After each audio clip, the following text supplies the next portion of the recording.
Me revoilà pour, comme prévu, une petite revue sur la maquette Sideshow War Machine, toujours tirée du film d'Iron Man 2. Alors vous avez pu remarquer que j'ai mis le petit blastron là, Iron Man 2, mais bien sûr qui vient de la marque 4. Alors elle est un peu décalée par rapport au centre de l'objectif, mais vous comprendrez après pourquoi, hein.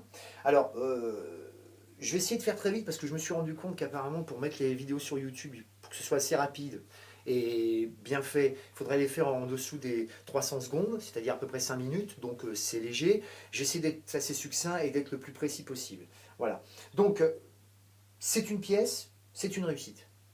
Première chose que l'on voit, c'est une réussite. Alors, bien sûr, petit plus de ces appareils, de ces pièces-là, hein, comme la marque 4, c'est le light-up. Voilà.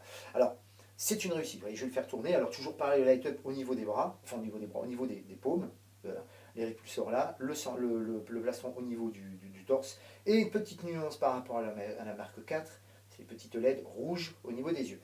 Donc, qui est d'ailleurs du très bon goût, hein, ça marche, ça fait son petit effet. Alors tout de suite on voit qu'on tape dans le bois dur, hein, dans War Machine, hein, vous voyez, on voit déjà le torse beaucoup plus en avant, on sent qu'on n'est pas là pour rigoler. Les détails sont extrêmement bien foutus. Il y a pareil détails debout, je ferai tout à l'heure une petite caméra embarquée rapidement, mais les détails debout sur tout ce qui est au niveau des pieds, des tibias, tout ça. Les côtés mécaniques, qui fait quand même aspect robot. Alors je dis bien robot et pas bioman. C'est-à-dire que très souvent pour les profanes, c'est vrai que quand on regarde Iron Man, on a un peu l'aspect, pas bioman, mais presque quoi, à toute cette série, toutes ces séries qu'on avait dans les années 80, 90, surtout 80. Mais ça reste quand même vraiment du War Machine, ça reste du Iron Man. Voilà. Je le répète, c'est le War Machine de Iron Man 2, pas de la BD. Qui, moi, je trouve, pour moi, est presque limite ridicule, tellement il a des armes, c'est plus un couteau suisse qu'autre chose.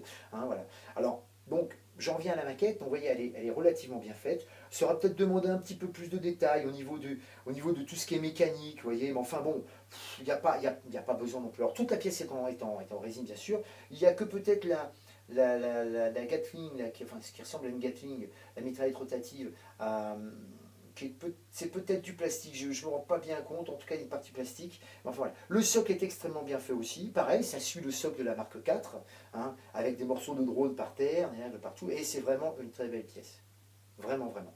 Quelqu'un qui veut se l'offrir, voilà. Alors pourquoi je l'avais décalé? Je vais vous expliquer pourquoi. Parce que regardez, autant celle-ci, elle a de la gueule, autant quand on met, et ça je l'avais dit, les deux ensemble, alors là, ça devient carrément, on confie nos chefs-d'œuvre. Hein. On est carrément là dans des réussites, je parle pour les deux pièces de Sideshow, qui, pour une fois, a tapé juste, quoi, vraiment. Hein, vraiment, ils ont vraiment bien bossé. Qu'est-ce que vous voulez que je vous dise? Il n'y a pas grand-chose d'autre à faire. Je vais faire la caméra embarquée tout de suite sur la War Machine.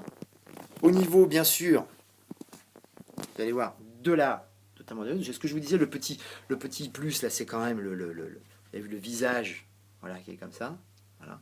Le visage avec les LED rouges qui ressort, qui fait quand, excusez-moi, c'est un petit peu flou. Voilà, ça va aller mieux là, voilà. Et bon, voilà, quoi, on est vraiment devant une très très belle pièce aussi.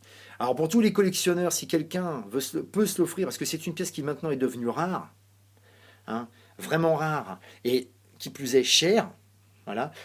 C'est bien de se l'offrir. Évidemment, si on a le choix entre les deux, je conseille de commencer par la marque 4, on est bien évident. Mais si encore vraiment on est plus chanceux et qu'on a les moyens et qu'on peut la trouver, c'est évident qu'il vaut mieux tout de suite prendre les deux. Hein.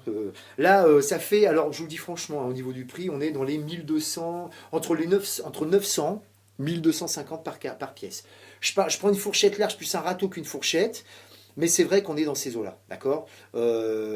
Après, bien évidemment, il y en a qui ne vont pas spéculer sur les pièces, mais voilà, c'est vrai que je suis désolé de parler d'argent, mais il faut parler d'argent parce que c'est vraiment très très très cher.